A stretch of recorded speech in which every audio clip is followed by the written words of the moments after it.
Hello and welcome to Narayana Eyes. I am Pratik, Faculty for Polity, International Relations and Internal Security. Students, from today we are launching a brand new program called the Prelims Masterclass, right? Now in this series, we'll focus on current affairs across all the subjects that are important for the UPSC CSC Prelims examination. We will cover all the critical dimensions of each topic, and this is curated for prelims specifically. So make sure you don't miss any lecture. Trust me, if you follow every session attentively and revise consistently, trust me, you are not going to lose a single mark from the current affairs segment. So make sure you stay fresh, focused, and have a pen and paper to jot down the points. You can also download the notes, the PDF file from the description box, the link which will be mentioned in the description box. Make sure you are clicking on the link. It will take you to the application. Ensure you download the application and you can download the notes as well as the PDF of the topics that we shall be discussing today. On this note, let us begin. Now, all the students who are planning to appear in the UPSC examination in the year 2026 and 2027, Narayana has introduced 1 year and 2 year program for all those students who are interested to appear in the examination in the year 26 and 27. So all the students who are interested, please scan the QR code available on your screen and fill in the required details. Our team will get back to you. So if you see here, the detail of the program is mentioned. The focus will be on integrated preparation of prelims, mains and interview. The focus will be on the practice questions. Every week we'll have a test, prelims test as well as the mains test, right? So having a hold on these practice questions will help you perform better in the UPSC mains examination, right?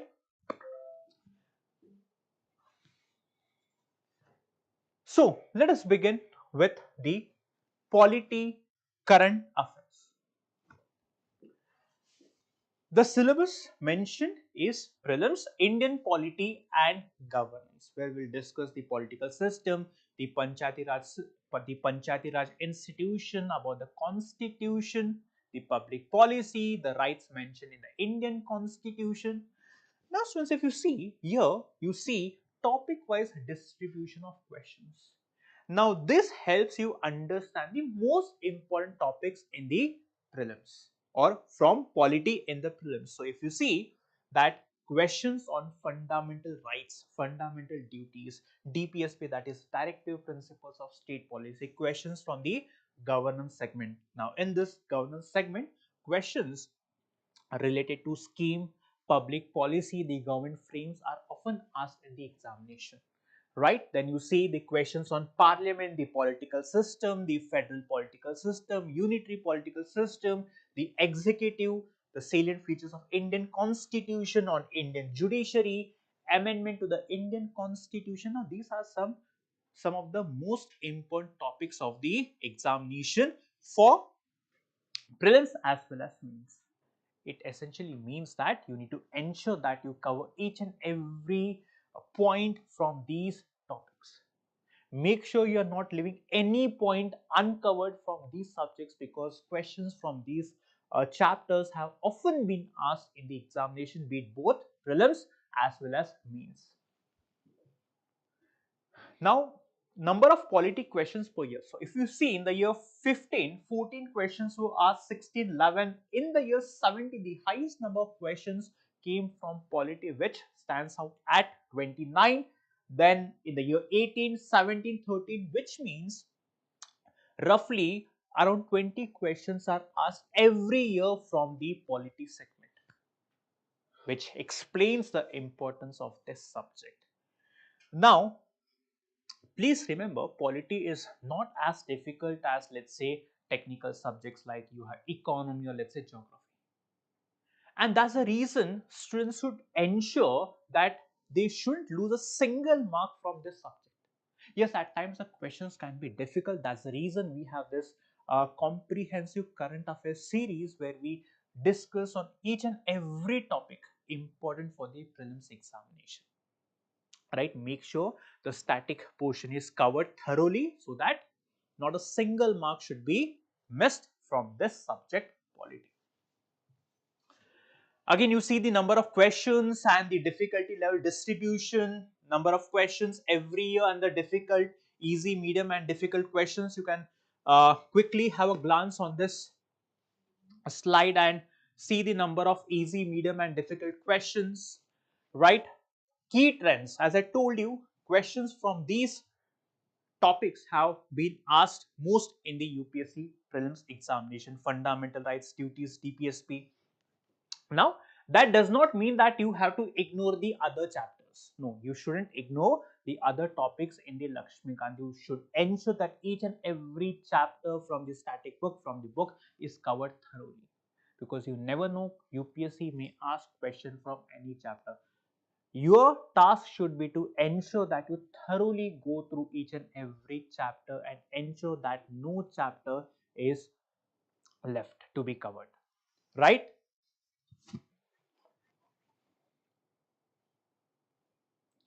So now, though this series is on current affairs, but that does not mean that you have to ignore or let go the static syllabus. No, static, it forms the foundation base to understand the current affairs topics. So make sure, again, when it comes to static sources, books like Lakshmikant, they are very important to gain holistic and thorough knowledge about polity. So make sure that you are thorough with these static topics, right? In the static sources like Lakshmikant, then emphasis on political philosophy.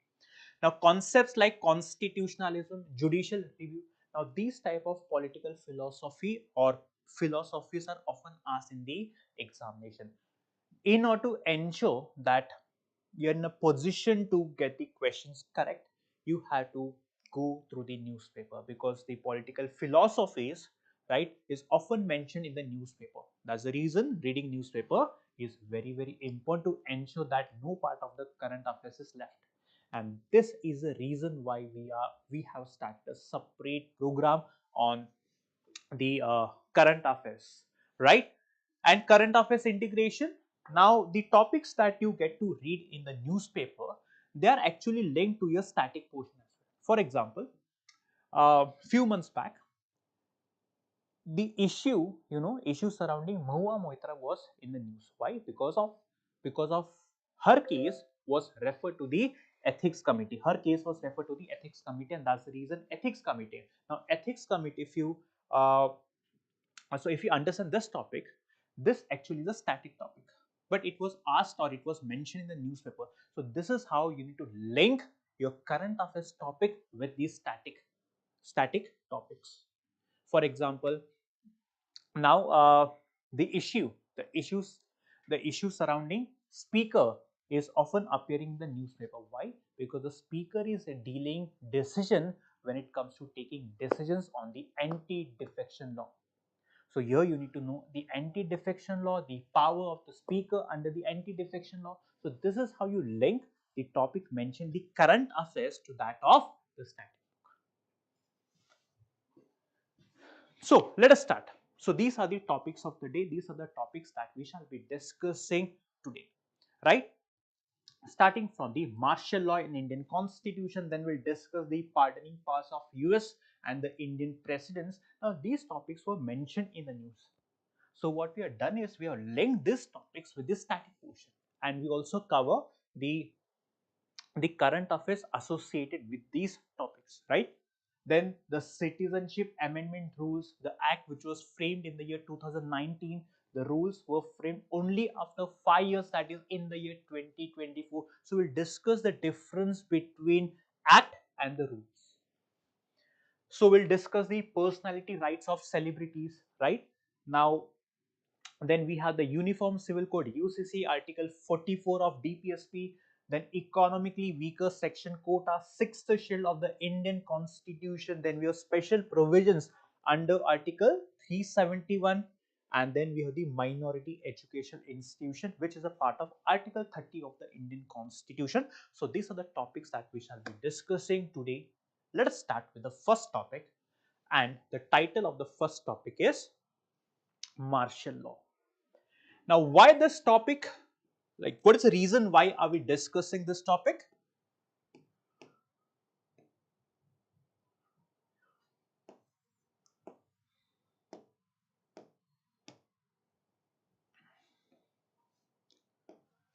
Now, what is the context? The president of South Korea declared martial law, citing threats from anti-state activities by the opposition. However, Parliament compelled him to reverse that decision. Now, you may wonder, this is a news pertaining to South Korea. Why is it that we have to understand or learn this topic? Now, the key word in the context is the martial law. Martial law is also mentioned in the Indian Constitution. It is mentioned in the Indian Constitution. That's the reason this topic becomes important for us to learn about martial law, the provisions in the Indian Constitution, and in this topic we shall also compare martial law with national emergency. Right? Now, this topic is also important because questions on these topics are asked in the examination, like it was asked in the year 2018. Now, this is a question which pertains with respect to the power of the president. So, if the president of India exercises his power as provided under Article 356 of the Indian Constitution in respect of a particular state, then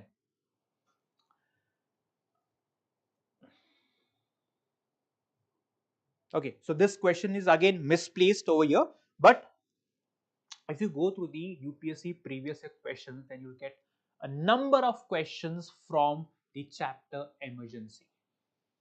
That's the reason this chapter becomes extremely important. If you just open the UPSC PYQs and search for the question that appeared from the chapter emergency, you will get n number of questions, be it article 352, 356, 360. That's the reason this chapter becomes important. Now, what is martial law? Martial law is nothing but it is the temporary military control over civilian functions, which means when the civilian administration is unable to perform their functions, then it is the military who takes control over the country. And this happens during the moment of crisis. Crisis like, for example, war, external aggression, or let's say armed rebellion. Let's say there's a war or external aggression or armed rebellion. Then the entire country is in chaos. The civilian administration has failed to maintain order. And when the civilian administration, which means let's say the police, is failing to bring normalcy, establish normalcy in an area, then the military takes over. Why? What is the purpose of martial law? Martial law is temporary military control. It is not perpetual. What is perpetual? For indefinite period. No, it is a temporary military control, which means the purpose is to bring the situation,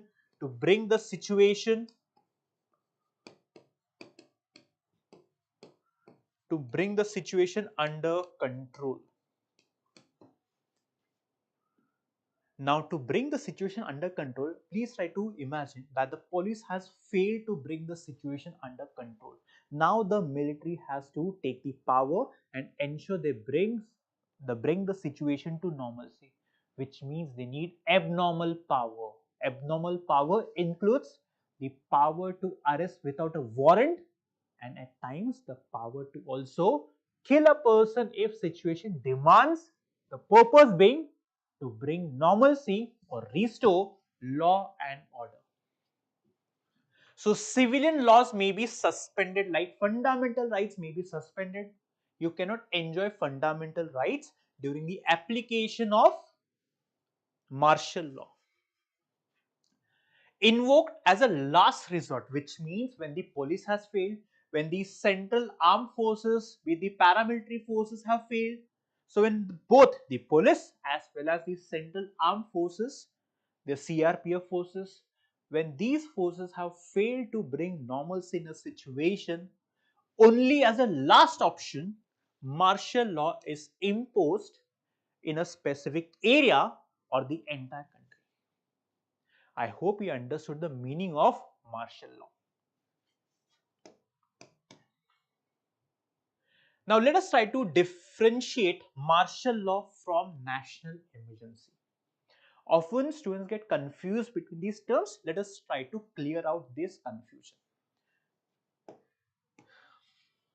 Martial law, as we discussed, is a temporary imposition of military authority over the civilian administration, which means now it is not the ministers who are taking the decisions, it is the officials of the military who are taking the decisions. And here, this is a constitutional provision invoked during threats to national security, which means when the security of a country is threatened, maybe because of war, because of, let's say, war like the war we had with China in the year 62, or with Pakistan in 65, or with Pakistan again in the year 71. Then when the situation, when the security of a country, which means when the territorial integrity of a country is questioned or threatened, then the power of national emergency is invoked. Now, please try to remember that in national emergency, we have the civilian administration. The civilian administration exists. But talking about martial law, the civilian administration has failed to bring the situation under control. Now, this martial law is mentioned in Article 34 of the Indian Constitution.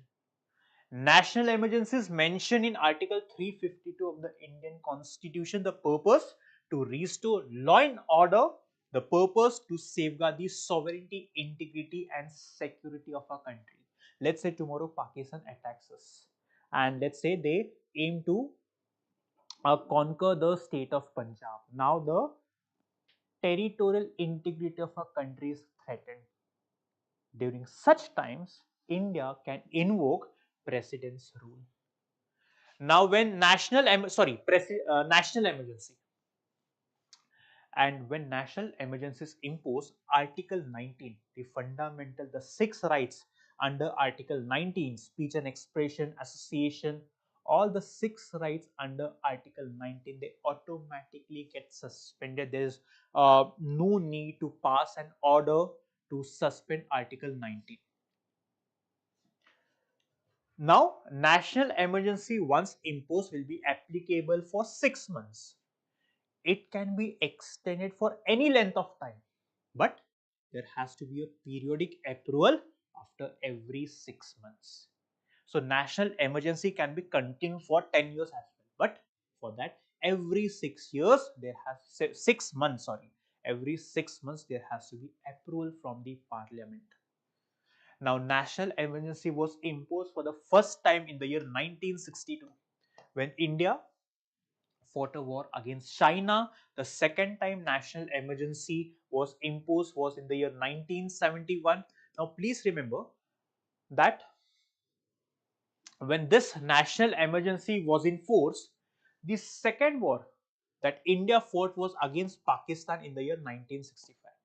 So, when the first national emergency was in force, the second war took place. That's the reason there was no need for the Indian Parliament to pass a resolution to invoke or to impose national emergency. So this was the first instance, second instance, the third instance when emergency was imposed was in the year 1975. So far, thrice the national emergency has been imposed in our country.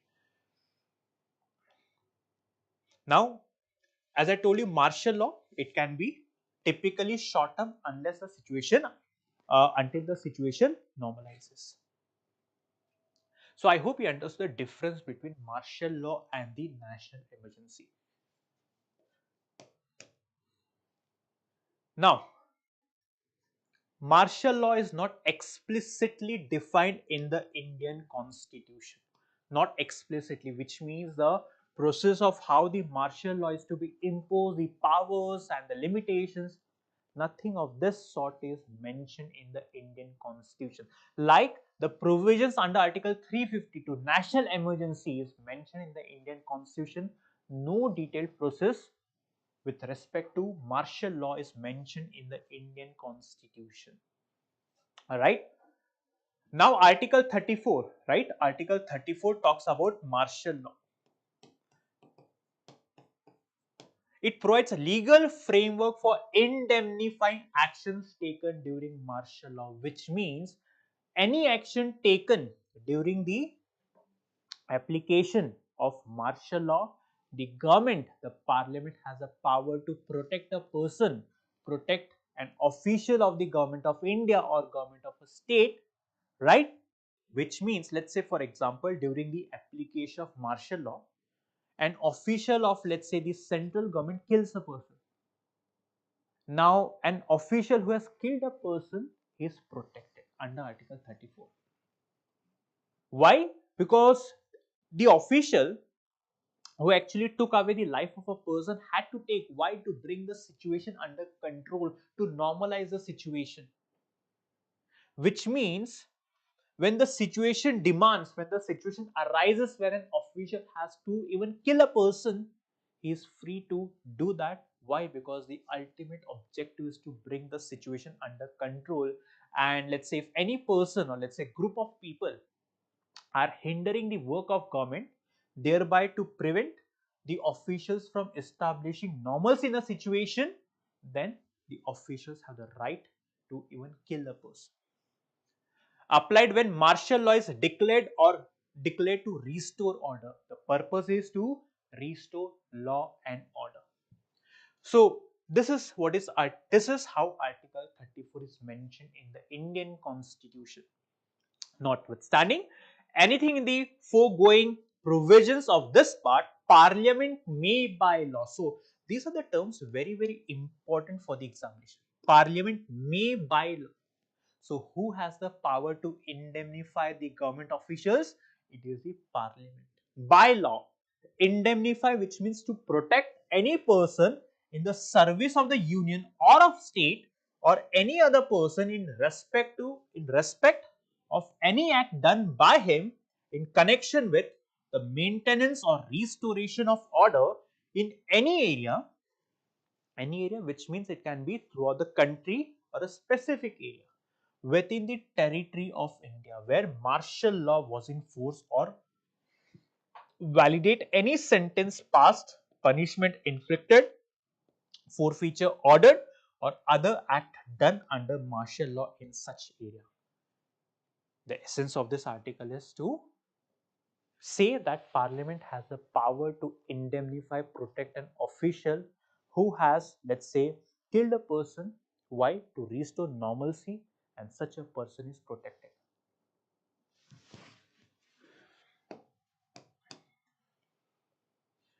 As we discussed, Parliament has the authority, acts relate to maintaining or resorting law and restoring law and order.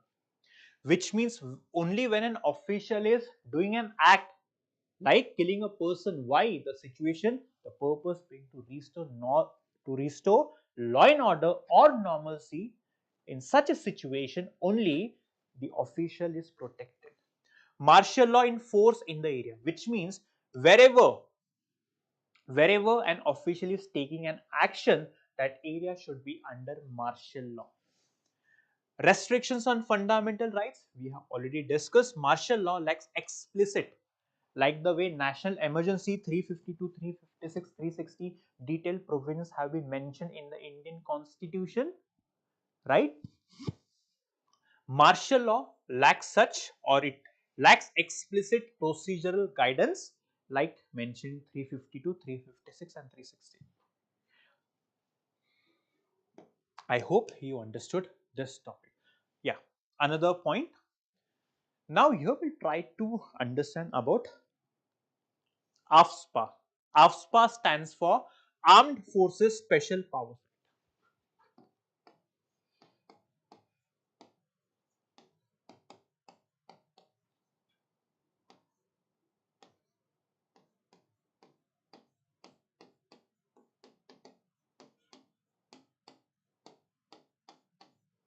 Armed Forces Special Power Act, commonly referred to as AFSPA.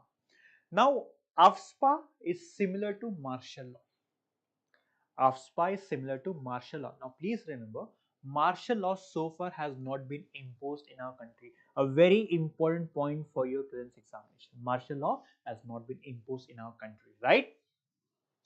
It empowers armed forces in disturbed areas. For example, Jammu and Kashmir was a state where AFSPA has been forced for many years. Now we know that Jammu Kashmir is not a state, it was bifurcated into two union territories. But back then, so far, AFSPA has been imposed many a times in the state of Jammu and Kashmir, as well as few states in India's northeast like Nagaland, Manipur. Similarities to martial law. Now we discuss about martial law, that it is a military who is taking over the civilian administration. AFSPA, yes. Wherever AFSPA or whichever area is declared disturbed, the provisions of AFSPA come into practice. In an area which are declared disturbed by the Home Ministry, which means there is no civil liberty, which means no right to life and personal liberty. You cannot claim your rights. Wherever AFSPA is declared or imposed, again, Section 6 of AFSPA, it provides a legal immunity, which means it indemnifies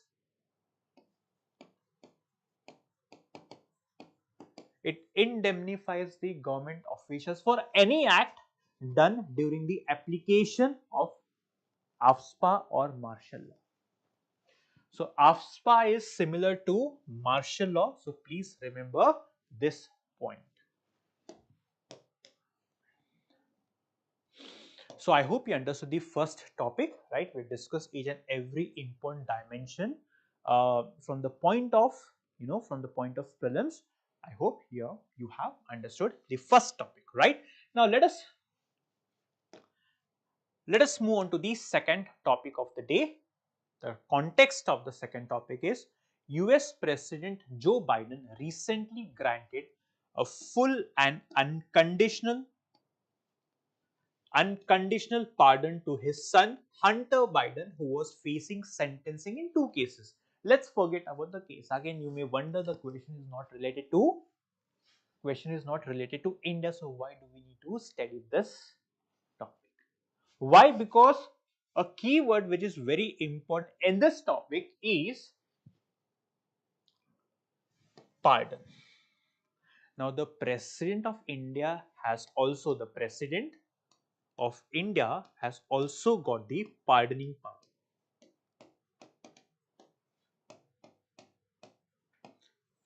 And that's the reason it is important for you to understand the pardoning power of the Indian president. First, we'll understand the pardoning power of the US president. So, see, this question was asked in the year 2019. This question talks about the powers of the Indian president. So, questions of this sort have been asked. That's the reason we are discussing this particular topic.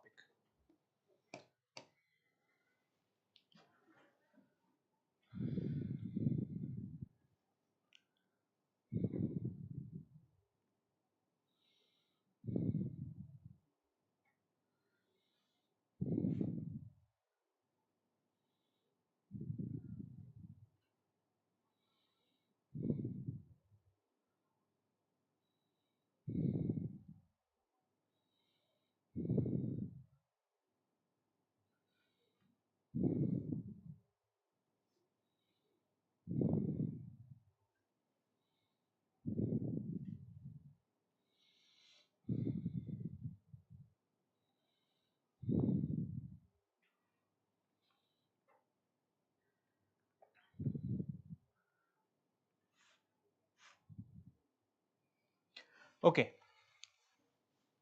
Now, talking about the power of the US president.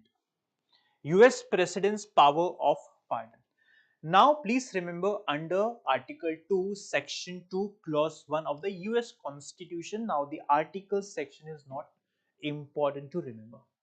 Please remember, under this section, the President of America has the authority to grant pardon for the federal criminal offenses, except in case of impeachment, which means whenever an impeachment motion has been moved by the US Congress, the US Parliament, then the President does not have the power to exercise this power of pardon. This essentially means that the President can issue a pardon before, during, or after conviction. After conviction. And for federal crime, not for the state crime. Now, please remember, to help manage the large number of pardon requests the US President receives every year, the Office of Pardon Attorney, the Office of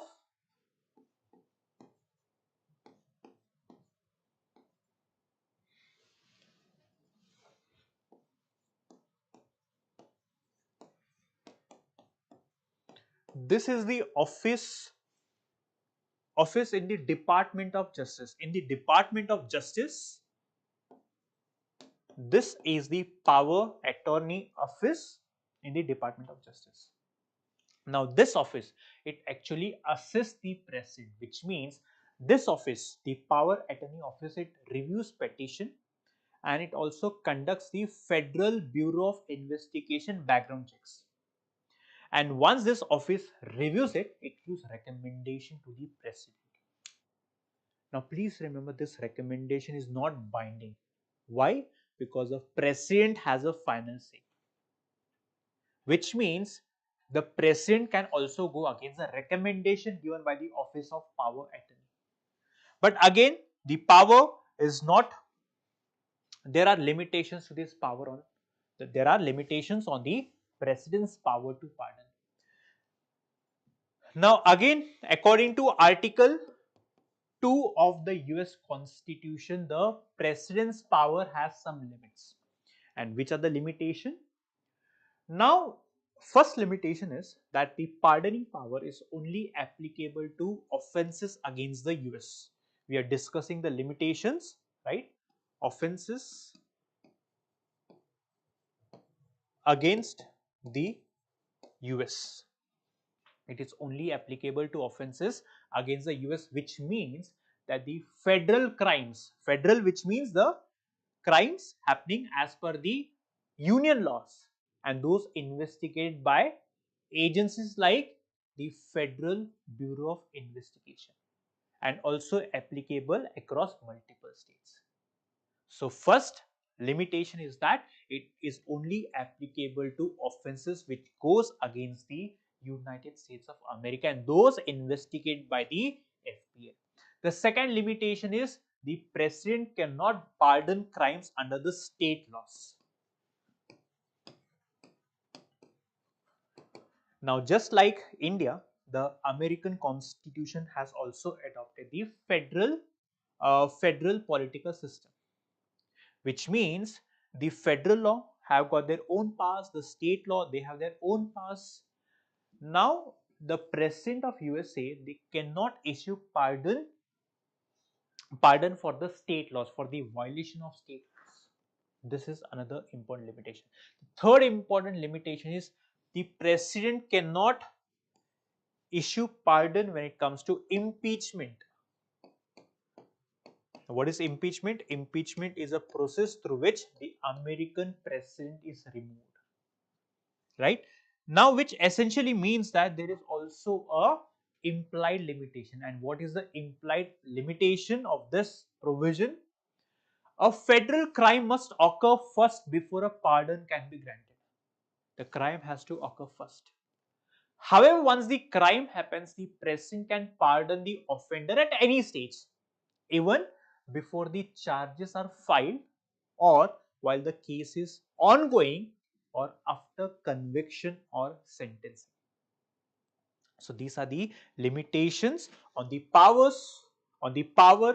of pardon on the US President.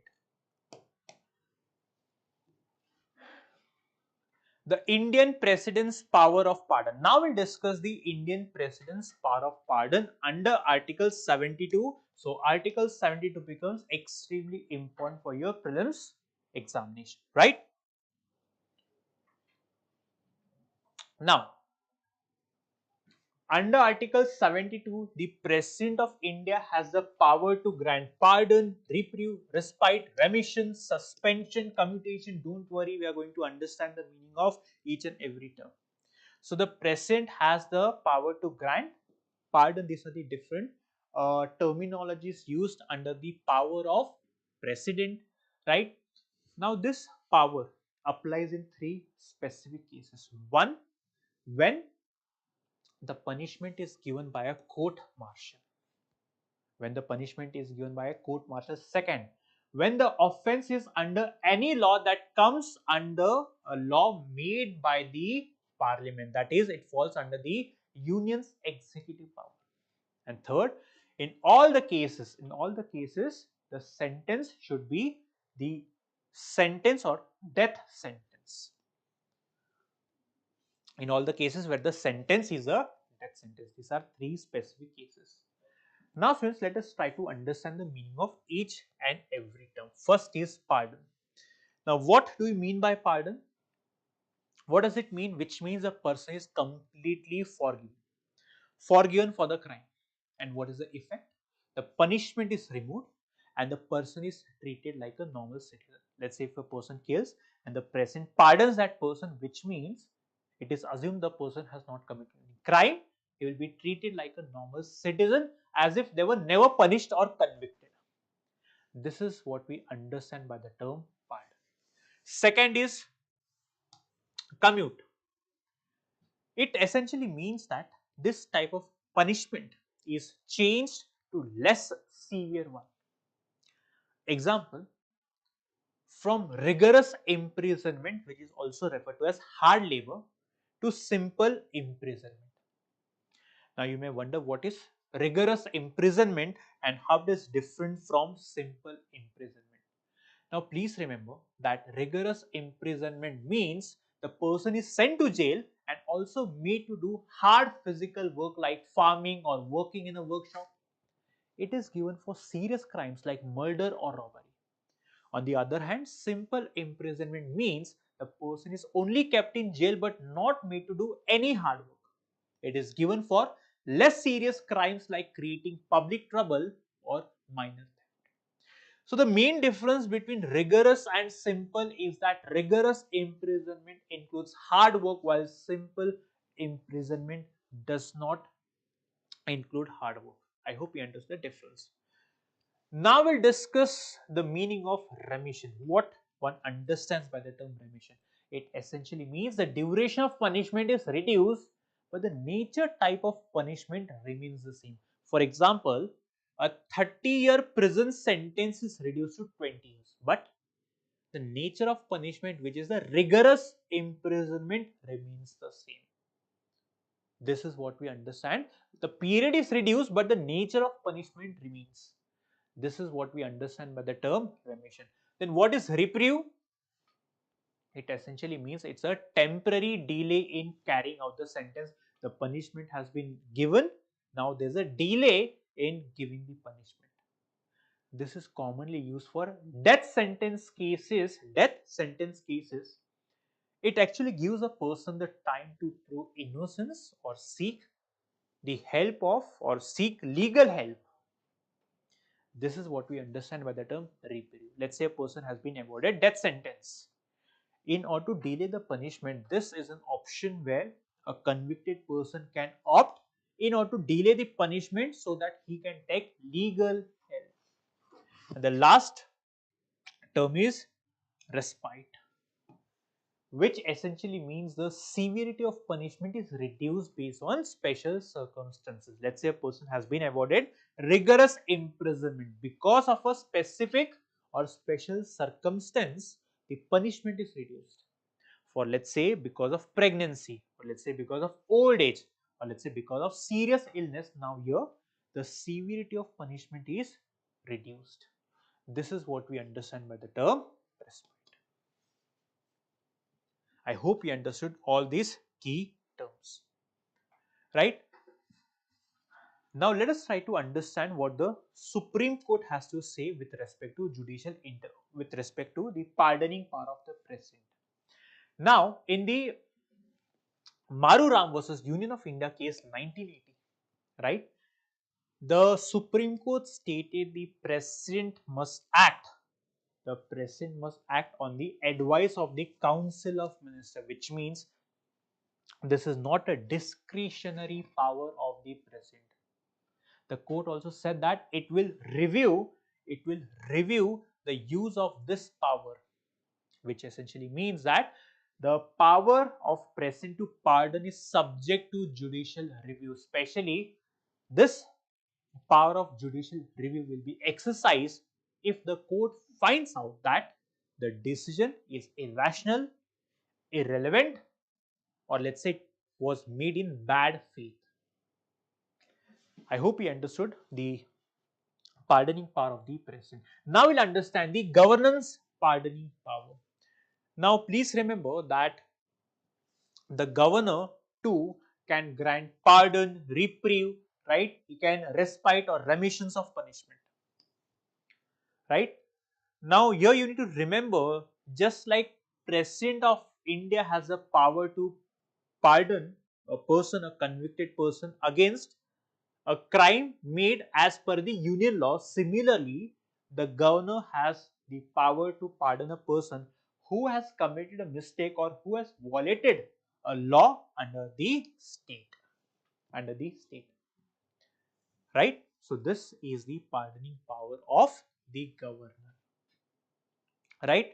So this offense actually is applied only to offenses under laws which are related to the state's executive power, right? Again, this is not the discretionary power of the governor.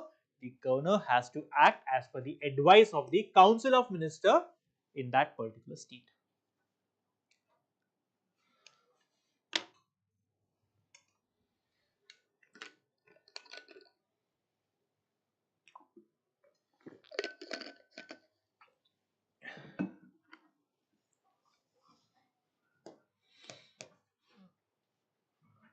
Now here if we compare the power of president and governor, so please remember, can pardon death sentences, cannot pardon death sentences. The governor cannot pardon death sentence. Court martial can grant pardon in case of court martial. When it comes to court martial, the president has the power, the governor cannot grant pardon in cases of court martial. It exercises judicial powers for punishment under union law. Here it is under state law. Here it is under state law. Now let us move on to the next topic. What is the context? The government of India has notified the citizenship rules of 2024 on 11th March 2024. So here we'll understand the rules framed under the Citizenship Amendment Act 2019. Now see, we all know that Citizenship Amendment Act was framed in the year 2019. But the provisions of this act were not applicable until 11th March 2024, because to enforce the provisions under a law, the government has to frame rules, which essentially means the process of how to implement the provisions of an act is mentioned in the rules. So whenever the government frames a law, the government also needs to make laws, thereby deciding how the provisions will be applicable or applied. Now here, now this question is important because questions on citizenship have been asked in the examination. Now this question I guess was asked in the year 2018. Now what is Citizenship Amendment Act of 2019? See, this Citizenship Act of 2019, it made changes to the Citizenship Act of 1955, which means this is the principal law. Citizenship Act of 1955 is the principal law. Now, according to Article 368 of the Indian Constitution, Parliament has a power to make such amendments. the main purpose of the law is to give citizenship to people Pakistan, Afghanistan, and Bangladesh, right? Which means people coming from Pakistan, Bangladesh, and Afghanistan belonging to 6 religions. Which are the 6 religions? Hindu, Sikhs, Buddhists, Jains, Parsis, Christians. So you need to remember the countries as well as religions. So people who are entering India from these countries belonging to 6 religions and who entered India on and before 31st December 2014. Why? Because these people have fled their country because of religious persecution. Citizenship will be given to people belonging to the 6 religions coming from 3 countries before 2014. So all these points are important for your prelims examination. The act also shortens the time required for naturalization from 11 years to 5 years. Now there are 5 ways through which citizenship of India can be acquired. One way is naturalization. The period to acquire citizenship through naturalization is 11 years. This period has been reduced to 5 years under the CAA Act of 2019. I hope you understood what this act is. What is the objective? To grant citizenship to eligible migrants from 3 countries. Now, the act also defines the application process, district level committee, and empowered committee. It outlines the application process, then steps to be followed by the district level committee, and final scrutiny will be done by the state appointed empowered committee. State appointed empowered committee, right? Now, eligibility criteria. To get citizenship, these are the eligibility criteria. The person has to be a person of Indian origin, spouses and minor children of Indian citizens, individuals with registered Indian citizen parents, and the last one is OCI card holders. Which now what do you mean by OCI? Overseas Citizens of India, which commonly referred to as OCI. Now, the OCI card holders are foreign nationals who were once Indian citizens or are descendants of the Indian citizens. They are not full citizens of India but are given a lifelong visa to visit India and enjoy some rights like they can own property, they can study or let's say work in India.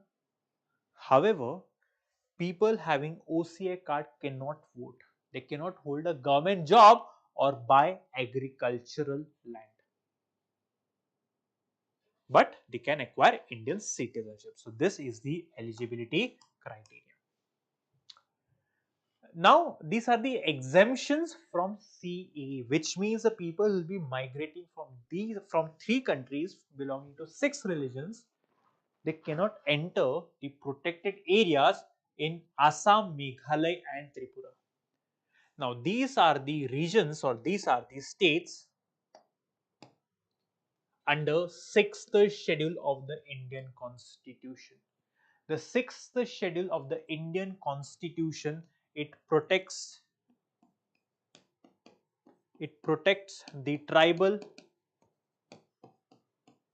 communities in 4 states in Northeast. We have Assam, Meghalaya, Manipur, and Tripura. These are the 4 states where the CA provisions will not be applicable.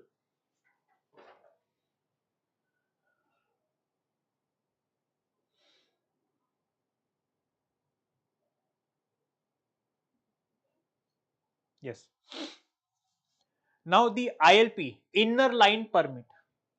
Also, the provisions of CA will not be applicable to areas falling under inner line permit. And which are the inner And which are the states falling under ILP? Arunachal, Nagaland, Mizoram and Manipur.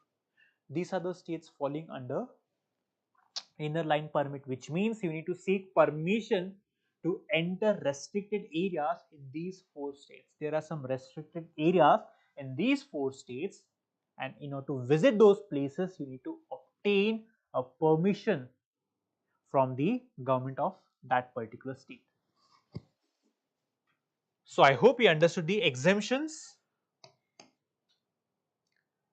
Now, Article 11 of the Indian Constitution states that Parliament's authority to regulate citizenship matters. When it comes to citizenship, it falls under the Union list, which means Parliament has exclusive rights to frame laws under citizenship. And the applicants who seek Indian citizenship must declare proficiency in at least one language which is mentioned in the 8th schedule of the Indian Constitution. There are 22 languages in the 8th schedule of the Indian Constitution. The applicant who seeks to acquire Indian citizenship has to declare proficiency in one of the 22 languages in the 8th schedule. This brings us to the next topic. Okay, so again, this is the role of the district level committees and the state level empowered committees. So please go through it. It is self-explanatory, right? So please download the document from the link mentioned in the description and quickly go through these points. The next topic, the Delhi High Court protected actor Jackie Shroff's personality and publicity rights by barring unauthorized use of his name, image, voice and mannerisms by AI chatbots and e-commerce platforms. I hope uh, actors like Jackie Shroff, Anil Kapoor, they are known for their trademark styles. For example, Jackie Shroff, the way he walks, the way he behaves, the word that he uses often, bhidu bhidu, or Anil Kapoor's trademark style, which he says jhakas. So these are some of their trademark styles, and this article talks about protecting their rights.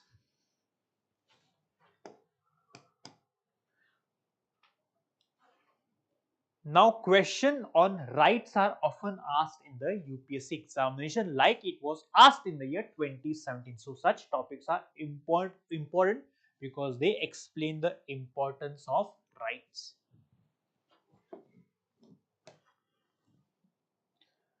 Now, context, we already have read the context. Now, what are personality rights? Let us try to understand what are personality rights.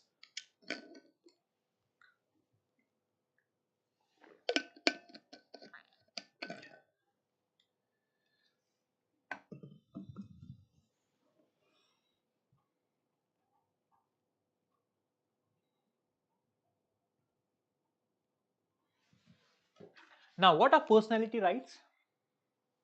Now, personality rights allow individuals to control their name, image, voice, signature, and mannerisms, or let's say their unique traits. Why?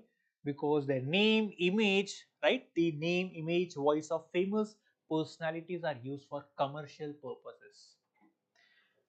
These rights, right, are especially important for public figures and celebrities like Jackie Shroff and Anil Kapoor, whose identity is often used to promote products or services or in the commercial sector. This is what we understand by the term personality rights.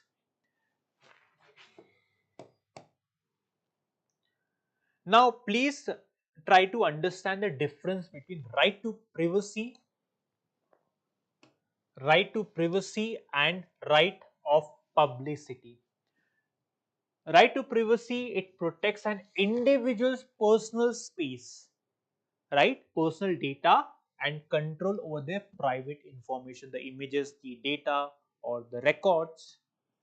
It prevents unauthorized disclosure or intrusion into one's private life.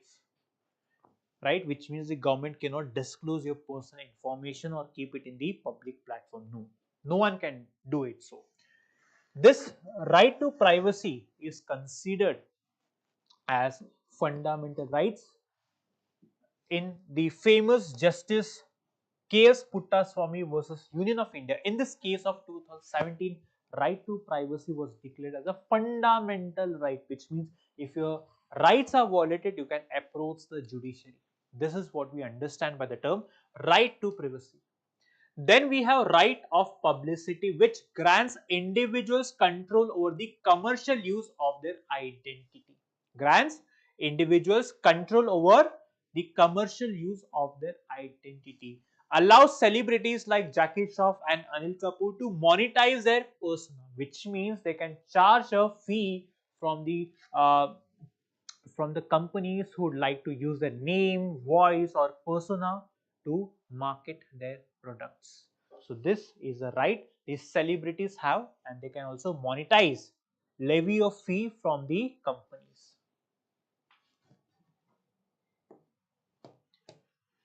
So I hope you understood the difference between right of privacy and right of publicity. Now let us try to understand the constitutional and legal basis in India. First, under the constitutional provisions, we have Article 21 of the Indian Constitution.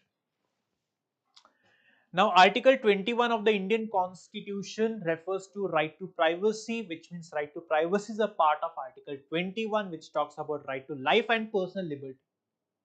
We discussed that right to privacy as a fundamental right was recognized in the Puttaswamy judgment of 2017. It protects individuals from unauthorized use of their personal identity, right? Then statutory provisions. Now please remember, India does not have a specific law on personality rights. There is no dedicated law. But there are few laws which cover the publicity rights as well. For example, we have the Copyright Act of 1957. Now, this law, it does not directly address the personality rights, but it helps preventing misleading endorsement or misleading advertisement.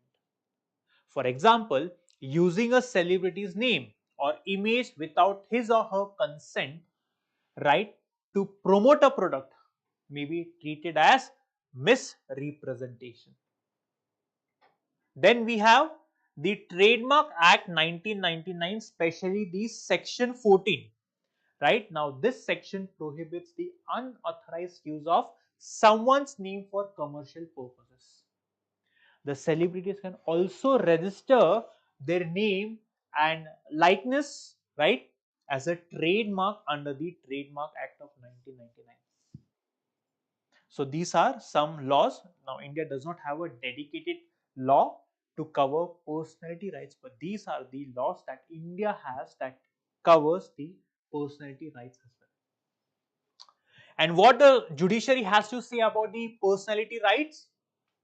So if you see, we have the Copyright Act, these are the statutory provisions, these are the constitutional provision, this is the judicial interpretation.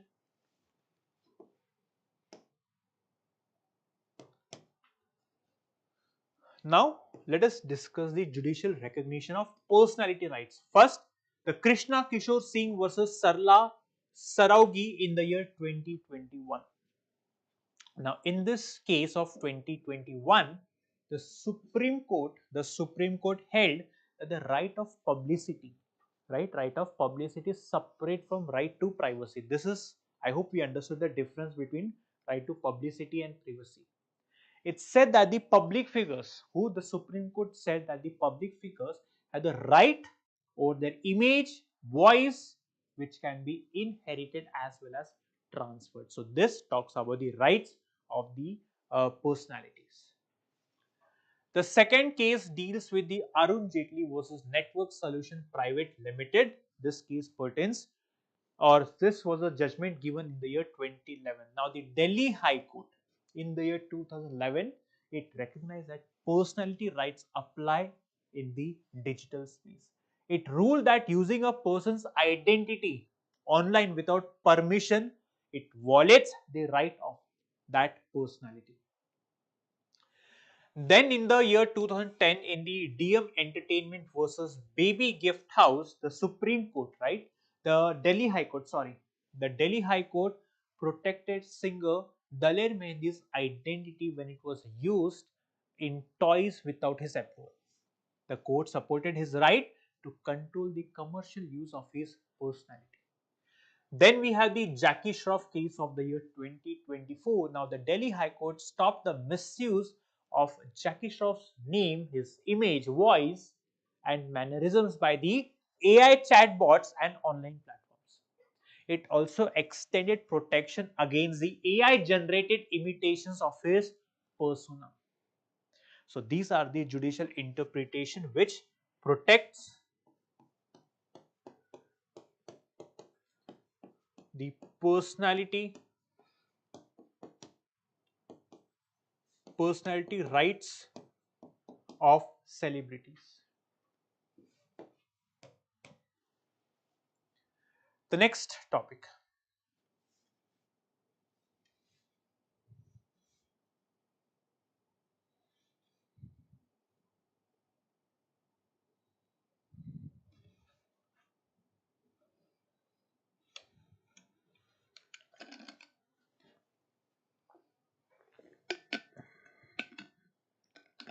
The title of the topic is, the context is, Uttarakhand becomes the first Indian state post independence to adopt uniform civil code.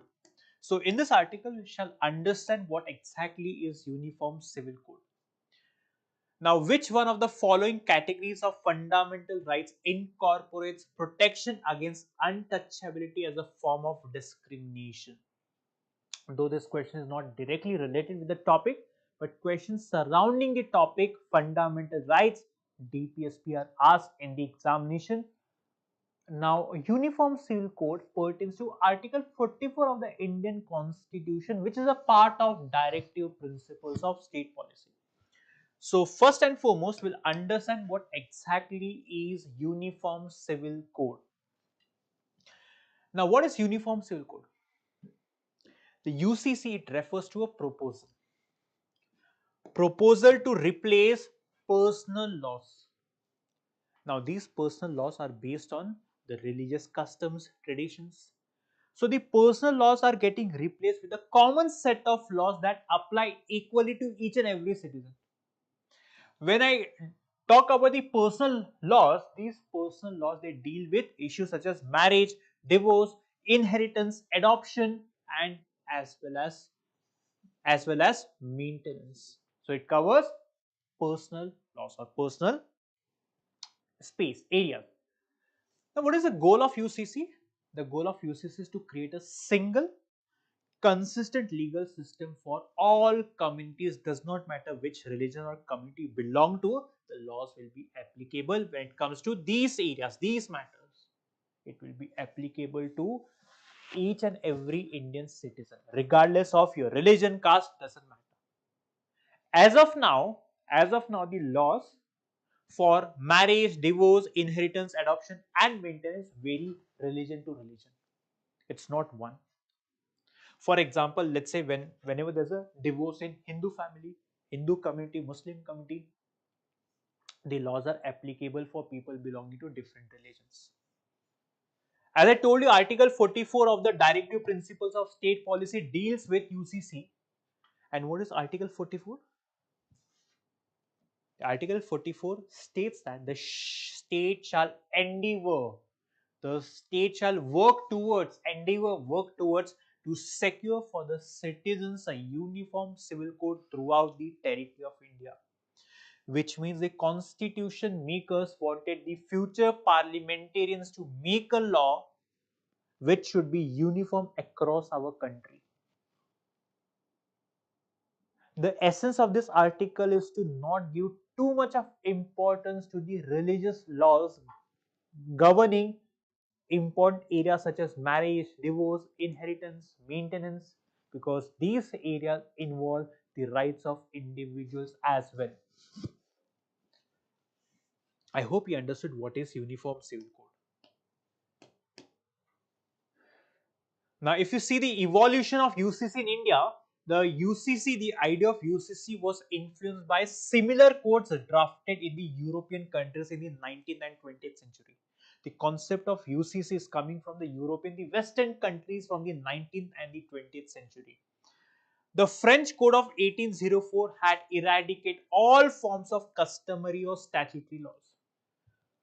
So this French Code of 1804, it sets a template model for other countries to have a uniform law, and it got rid across all the religious and religious customs and the traditional laws and replaced by a uniform law.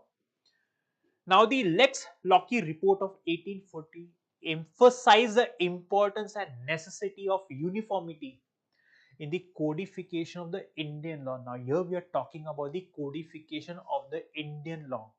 But then it recommended that personal laws of Hindus and Muslims should be kept separate. That's the reason we codified the Indian law. For example, we have the CPC, CRPC, but we did not codify the personal laws. And finally, the B.N. Rao Committee of 1941, it recommended to codify the Hindu law, which means in the year 1941, the B.N. Rao Committee recommended that the Hindu law should be codified. And that's the reason in the year 1955, the Hindu Code Bill came into practice. So this is how the UCC was evolved in the country. Now, what is the current status of UCC? Now, please remember, at present, Goa and Uttarakhand are the only states with or only states having uniform civil code. Not each and every state of a country has a UCC. Only Goa and Uttarakhand have UCC. Now, if I talk at Goa, Goa follows the Portuguese Civil Code of 1867. It follows which means their uniform civil code is based on the Portuguese Civil Code. Why? Because Goa was controlled by Portugal. Alright, so it is applicable to all the residents regardless of their religion. In Uttarakhand, a UCC law has been passed and it makes the first Indian state to do so after independence. And across rest of the India, the personal laws still vary according to religious customs. However, some laws have been enacted to move towards uniformity. So, as I told you that based on the B.N. Rao Committee of 1941, the Hindu laws were codified. And that's the reason the Hindu Code Bill was passed in the year 1955. 1955, and these amendments under the Hindu Code Bill, they are created to have uniformity for the Hindus, Buddhists, Jains and Sikhs. Which means the Hindu Code Bill applies on the Hindus, Buddhists, Jains and Sikhs. But they do not apply to Muslims, Parsis, Christians or the Jews. Then we have the Special Marriage Act of 1954. When we discuss that, there are some laws that have been enacted to be in sync with UCC. One such example is the Special Marriage Act. Now, this Special Marriage Act, it allows citizens of any religion to marry under a civil law. So, a person from Hindu can marry with a person from the Muslim community. It offers an alternative to religious personal law. So, people who do not want that their relationship should be guided by religious personal law can get their marriage registered under the Special Marriage Act of 1954. And what the judiciary has to opine about UCC in the Shah Bano case of 1985. This is a very important case in the context of UCC. In the Shah Bano case of 1985, the Supreme Court stated that a common civil code is essential for promoting national harmony and equality before the law. It is important for national harmony. Then in the Sarla Mudgal case of 1995, the Supreme Court directed the Ministry of Law and Justice to report on the government's action towards implementing UCC. On a number of occasions, the Supreme Court has nudged the government to take necessary steps to implement uniform civil code. So this is what the Supreme Court has to say on the uniform civil code. And in the year 2003, the Supreme Court actually regretted not implementing Article 44, which essentially means that it is a job of the Parliament to make UCC and not the job of the judiciary. Let us move on to the next topic. The title of the next topic, or the context of the next topic, is the Delhi High Court has directed the Delhi government to raise the economically weaker section income limit for private school admissions from 1 lakh to 5 lakh. Now the context, this essentially means that the Delhi High Court has directed the Delhi government to increase income limit for students belonging to, or for students seeking admission under the EWS quota, that is economically weaker section, in the private schools, not the government schools, from 1 lakh to 5 lakh. Why? Because, so see, this topic is important because questions on reservation. Now, EWS, right? EWS is a provision that was brought into force through Article 16. Article 15 and 16, they talk about reservation. So questions on reservation are asked as it was asked in the year 2023. Now, why this topic is important? Because you need to understand the right to education under especially the section 12 of right to education. This right to education, it mandates that 25% of seats in the private unaided schools be reserved for students belonging to economically weaker section and the disadvantaged student group. I am talking of the private unaided, which means not provided help by the government. They should be reserved for students belonging to EWS. So the question is, what was the previous situation? The Delhi High Court had set the income limit at 1 lakh, which means that only families earning less than that could apply under the EWS quota. Initially, it was 1 lakh. But when it comes to the union government had defined the EWS for other schemes like reservation in education and jobs. And the income limit was set at 8 lakh annually. 8 lakh annual family income. This was what the union government had decided. But now the Delhi High Court intervened. It stated that, right, 1 lakh limit, this old 1 lakh limit, right, is too low and is not aligned with the current economic realities. Especially in cities like Delhi, 1 lakh is going to be too insufficient an amount. So it directed the Delhi government to raise the limit to 5 lakh. Which means now this declaration by the Delhi High Court will allow more deserving families to benefit from the EWS quota in the private schools. But let us try to understand who are the economically weaker section. Now, economically weaker section, it refers to individuals or families from the unreserved category, that is students not belonging to SC, ST or OBC, whose annual family income is less than 8 lakh rupees. This classification allows economically backward individuals from the general category, not belonging to these categories, to receive benefits similar to those provided to the SC, ST and OBC. This is the economically weaker section. Let us now discuss the constitutional provisions. The 103rd Constitutional Amendment Act of 2009, which facilitated the implementation of EWS.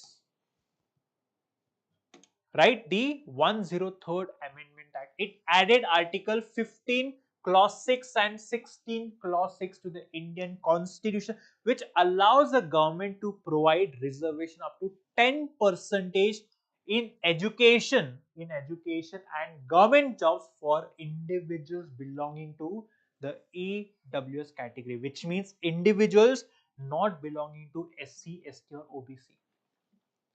This is the constitutional provision. So please remember 103rd CAA, Article 15(6) and 6. So Article 15, it pertains to education. 16, it pertains to jobs, government jobs.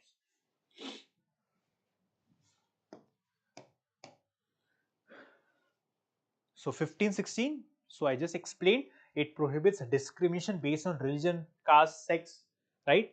And then it ensures equality of opportunity in public employment. So education, and here you say government jobs. This is what I explained in the previous slide.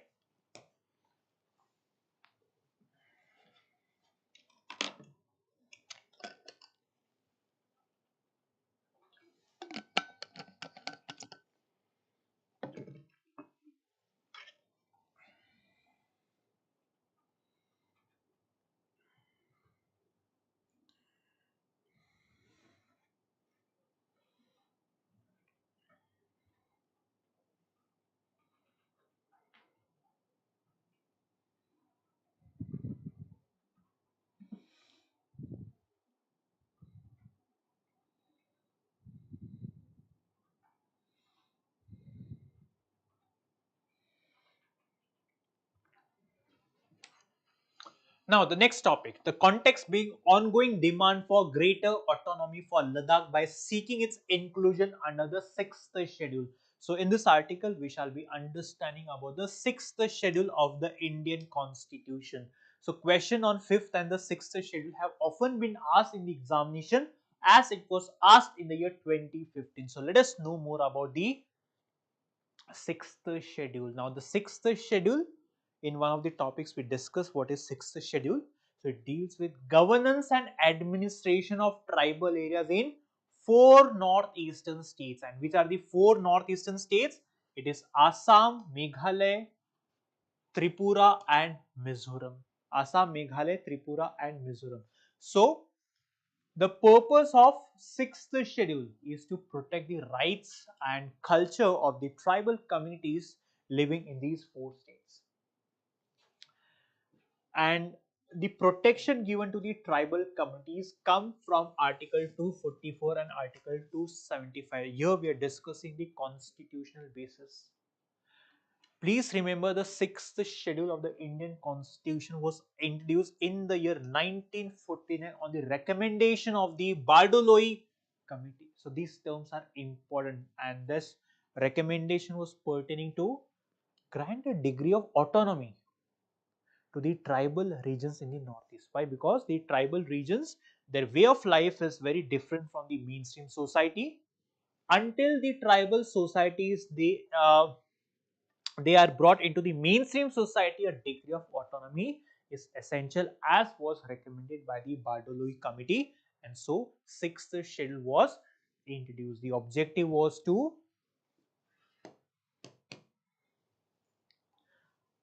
what was the objective? Objective we have already discussed, to safeguard the cultural, economic and political rights of the tribal communities, particularly the 4 states of Northeast, Assam, Meghalaya, Mizoram and Tripura. It aims to grant these communities in 4 states autonomy over local resources and governance, which means they have given the right to control the natural resources in the area. And this autonomy is granted through the establishment of autonomous district councils.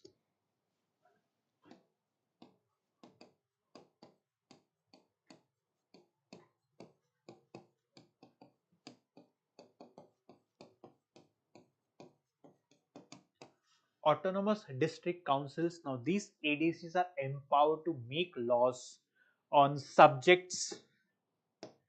They are empowered, the autonomous district committees are empowered to make laws on land, forest, water, agriculture, marriage and divorce, village councils, sanitation, mining, which means the laws which are essentially given to parliament or the state assembly. Now here under the 6th schedule, in order to protect the tribal rights, the rights are given to the autonomous district councils. This 6th schedule provision helps to preserve the tribal community and ensures self-governance in matters which are very, very important to their socio-economic and cultural existence. Now, talking about the autonomous district councils, right? Talking about the autonomous district councils. So, please remember,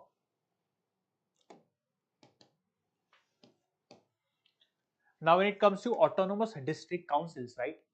In order to give self-governance or self-governing powers, the sixth schedule created the autonomous district councils, and we have the ADCs as well as the ARCs. These councils are given legislative and executive powers. These are given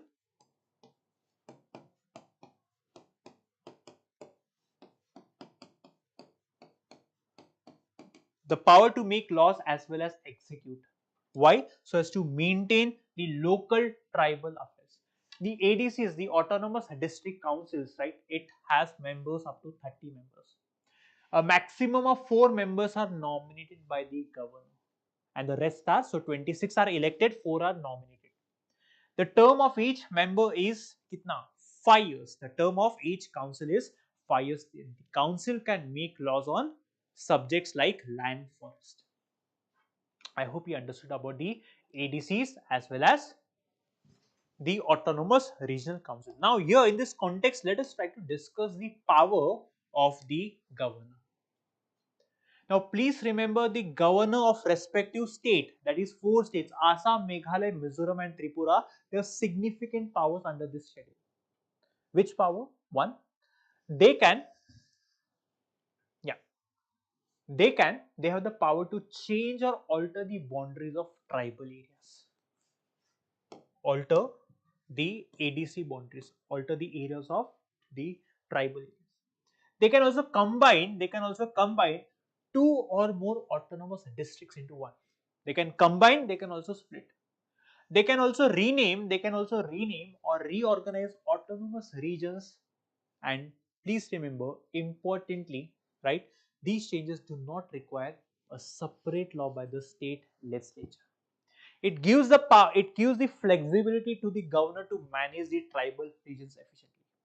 And this system, it ensures that the tribal communities have a say in their governance, which means when I say governance, they have the right to preserve their culture, their cultural identity, while also allowing development within the constitutional framework. Allowing development within the constitutional framework. This is about the 6th schedule of the Indian Constitution. Now let us move on to the, so this is the difference between the 5th schedule and the 6th schedule. Please remember, 5th schedule pertains to the scheduled areas declared by the president in any state of India. Currently, 5th schedule is applicable in 10 states. 6th we already have discussed. Just like we have the ADCs and ARCs in the 6th schedule, we have the tribes advisory committee in tribe advisory councils in the 5th schedule.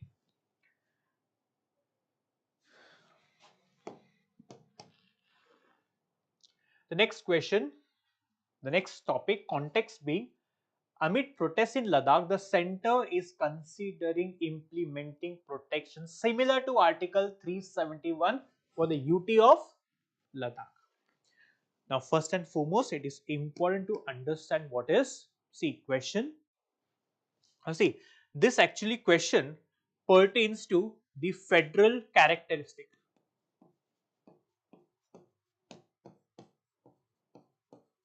Federal characteristic. And India adopts asymmetrical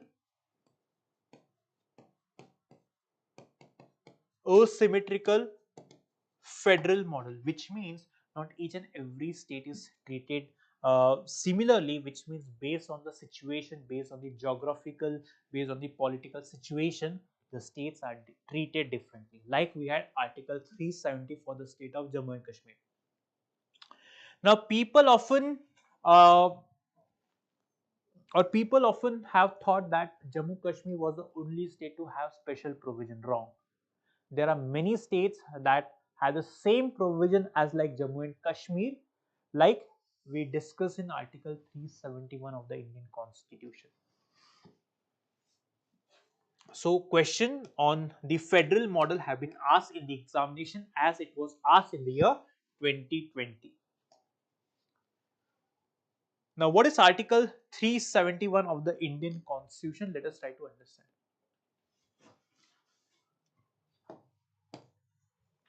Now Article 371 of the Indian Constitution, it provides special provisions for the autonomy and development of certain states. For the autonomy and development of certain states. Which means the Indian Constitution recognizes the unique geographical, cultural and historical context of certain areas or certain states of our country. Which means there are certain areas or certain states having a very unique geography, unique history, or let's say culture, and that's the reason these states are not treated similar as with respect to other states. Article 371 is mentioned part 21 of the Indian Constitution, right? It deals with temporary, transitional and special provisions. The provisions under Article 371 are not permanent. And what is the purpose? The purpose is to offer protections and rights to specific states to preserve their cultural heritage, to address the regional backwardness and also ensure fair development. This is the purpose of Article 371. Now, please remember Article 371 is applicable to how many states? 1, 2, 3, 4, 5, 6, 7, 8, 9, 10, 11. It's applicable to 11 states, which essentially means that Jammu Kashmir was not the only state to have special provision. So, we have these many states. We have Maharashtra, Gujarat, Nagaland, 1, 2. So, there are 12 states having special protection or provisions under Article 371. Which are the provisions? You can quickly have a read, quickly have a go through the provisions as per Article 371 of the Indian Constitution. Again, I would like to remind you to please download the PDF file. The link of the file is mentioned in the description. Make sure that you download, you click on the link and download the PDF file.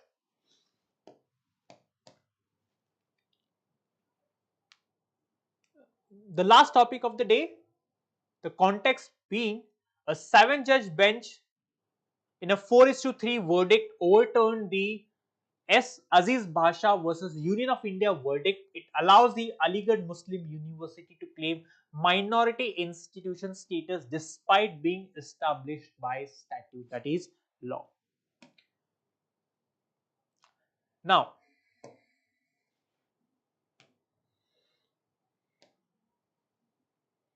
let us try to understand the constitutional provision first, right? Article 31 of the Indian Constitution, right? Article 30 clause 1 of the Indian Constitution, right? It gives all the minorities. Now, please remember the minorities are based on either religion or language, which means the minorities actually vary state to state. Now, Muslims are not in minority in the state of Jammu and Kashmir.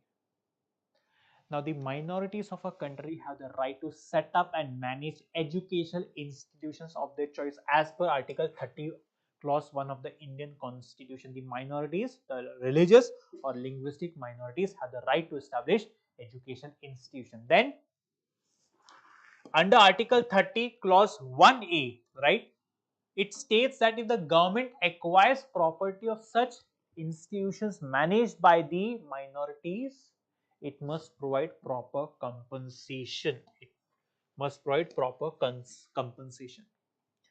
And Article 30 clause 2 of the Indian Constitution prohibits the state from discriminating against the minority institutions while giving financial aid, which means when the state gives the financial aid, the state has to ensure to not discriminate against any minority institution. This is as per Article 30 clause 2.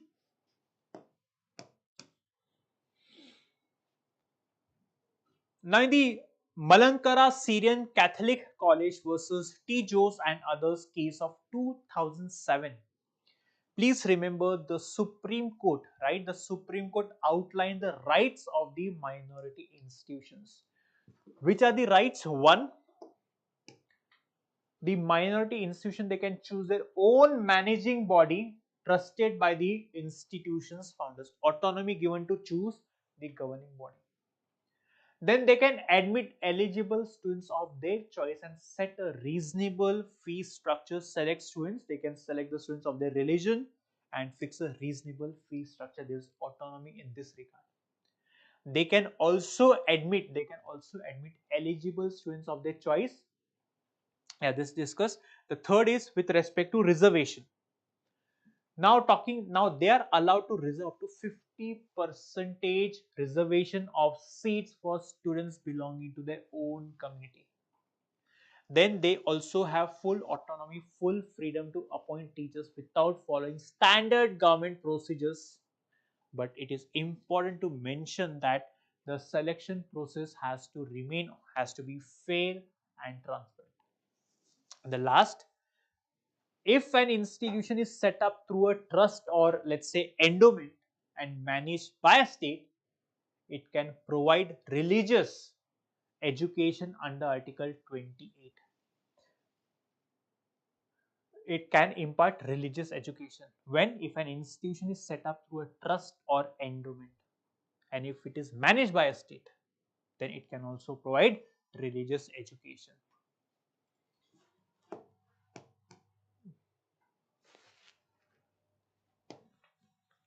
Now, in the TM Pi Foundation versus State of Karnataka, let us try to understand the observation made by the court. First one is with respect to minority status. Now, here the court held that the identification of a religious or linguistic minority is based on the population within each state, which means a group might be a minority in one state but not in another, like Muslims, or let's say Sikh can be minority in the state of Maharashtra, but in Punjab they are not in minority. And the next, talking about the oversight of the government, which means that although the minority institutions have the right to manage themselves, they cannot disregard regulations, or they cannot ignore regulations that serve larger national interest.